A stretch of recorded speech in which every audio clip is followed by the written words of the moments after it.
আপনারা যখন কোনো একটা কিছু লিখে দেন, যাদের বিরুদ্ধে লেখা হয় তাদের কিন্তু সমাজে অনেক ক্ষতি হয়ে যায়। সেটাকে আপনারা চিন্তা করেন? সেটা চিন্তা করেন না, অনেকেই সেটা হয়তো করেন না। এই যে কার্টুন দেওয়া,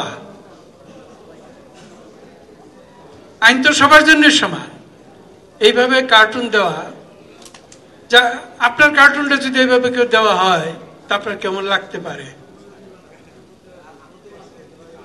ইজি আমাদের ট্রান্সপারেন্সি আছে, আপনারা তো জিজ্ঞেস করলেই যে আমরা উত্তর দিতে বাধ্য।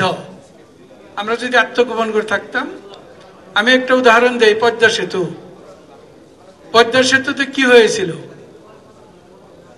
কানাডা কোর্ট বলল পদ্মা সেতুতে কোনো দুর্নীতি হয় নাই, কিন্তু ততদিনে তো সৈয়দ আবুল হোসেন সাহেবের রাজনৈতিক অবস্থা, সামাজিক অবস্থা সবকিছু শেষ হয়ে গেছে। দেশের ইমেজ শেষ হয়ে যাওয়ার পথে বিশ্বব্যাংক আমাদের টাকা বন্ধ করে দিল।